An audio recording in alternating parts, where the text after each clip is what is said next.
Hi everyone, I'm M.A. Grant and I welcome you to my first vlog. This is kind of a new experience for me, and as a writer usually you're pretty introverted and away from people, and here I am trying to reach out and put a face to the Facebook name and the Twitter handle. My goal for today is pretty simple. I wanted to introduce myself, say hi and thank you for all the support, and then talk a little bit about my journey as a writer and also as a reader, because you can't have one without the other. So, brief introductions. I live on the Kenai Peninsula in Alaska. Yes, it is the place that is currently on fire, although my husband and I are safe and sound and we don't have to worry about that. I have been here for a few years, moved up here from Oregon, and I'm very excited because since moving up here, my writing career has kind of taken off, and I'm not sure why, but I'm very grateful for it. I submitted my first book, Red Moon, a paranormal romance, to Escape Publishing, which is part of Harlequin, Australia, in 2013. And that book was published in August of 2013. And then that was followed up by a sci-fi romance novella called Lace and Lead in November. And I'm very excited because this year seems to be the year where everything's kind of taking off. So the things that are upcoming is that in July I will be down at the San Antonio RWA conference. So if you're there, please say hi. It'd be great to meet you. And I'll be pitching to an agent there with a contemporary romance called Muse of Fire.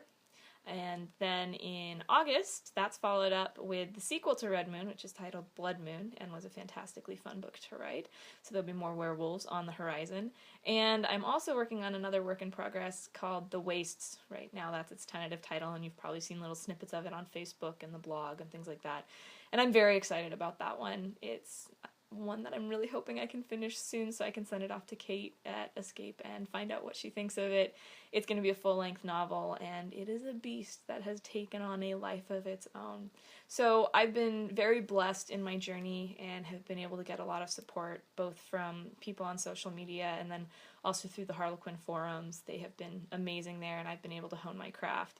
And that's one of the things I wanted to talk about in the vlog today, because as a writer, what I've discovered is that honing your craft is one of the hardest things to do, and there's no set formula for it. And I'm sure that someday, if one of us can figure out a set formula, we will make billions of dollars from writers because we'll have figured out the hardest part. But there's this strange balance that has to occur between plot and characters and voice, and it's really difficult to pull off. And I think that the writers who are the most successful and have the longest careers tend to be the writers who you also find out read all the time. And if you study good literature, you start to become a better writer.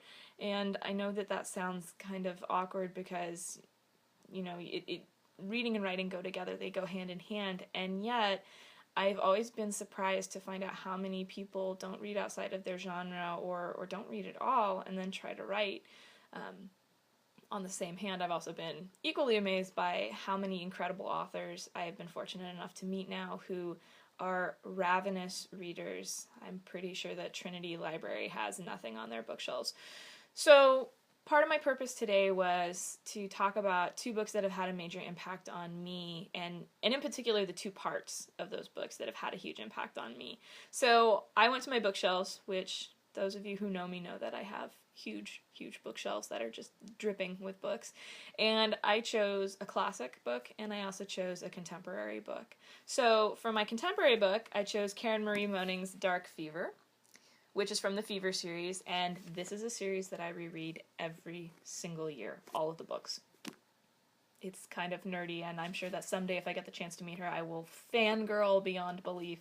But this book had a huge impact on me because up until this point, I hadn't ever really found romance novels that really spoke to me.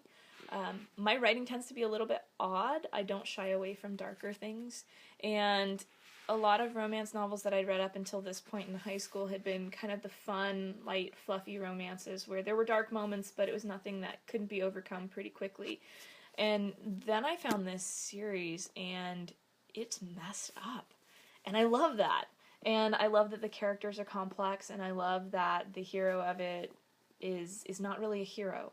So I really enjoy that, and I picked out my favorite passage from this book that I'm going to read to you in a little bit. And then the other book that I have to share with you today is probably one of my favorite classics of all time, and my little sister and I argue over this all the time because she is not a fan of this book. She's a fan of Wuthering Heights, but I am a Jane Eyre girl all the way. Rochester rocks. So I chose my favorite passage from Jane Eyre, which was really difficult for me because I love the entire book, and this is another book that I reread every single year, but I really wanted to find the moment from Jane Eyre that defined romance for me and that made it so that I wouldn't put the book down. And I think that even, hundreds of years ago, she was able to write such a fantastic story and create such chemistry between Rochester and Jane, despite all of the societal impact and everything that she couldn't discuss. And yet that chemistry just sizzles on the page, and you see it every time that they do a movie adaptation. There's always that chemistry that exists between Jane and Rochester. So I chose my favorite part of that. So I will start with Darkfever and my favorite passage from this, and I will be reading it to you, so please forgive me for not looking at the camera for a little bit, but I think it'll be okay. Alright, and so my favorite part of this is Mac's description of Jericho Barrons, because Jericho Barrons is a fantastically complex character, like I said earlier, but the description that Karen Marie Moning is able to write in just one paragraph hooked me completely, and I was really curious to know more about him. So this is the paragraph that got me. He studied me with his predator's gaze, assessing me from head to toe. I studied him back. He didn't just occupy space, he saturated it. The room had been full of books before, now it was full of him. About 30, 6'2" or 3, he had dark hair, golden skin, and dark eyes. His features were strong, chiseled. I couldn't pinpoint his nationality any more than I could his accent. Some kind of European crossed with Old World Mediterranean, or maybe an ancestor with dark gypsy blood. He wore an elegant dark gray Italian suit, a crisp white shirt, and a muted patterned tie. He wasn't handsome. That was too calm a word. He was intensely masculine. He was sexual. He attracted. There was an omnipresent carnality about him, in his dark eyes, in his full mouth, in the way he stood. He was the kind of man I wouldn't flirt with in a million years. And in that one paragraph, I was instantly curious what he was like, because when I read this book, it was in high school, and I had never run into a single person who could ever possibly fit that description. My imagination ran wild. So that's the kind of writing that I hope someday I'm able to accomplish in my own books.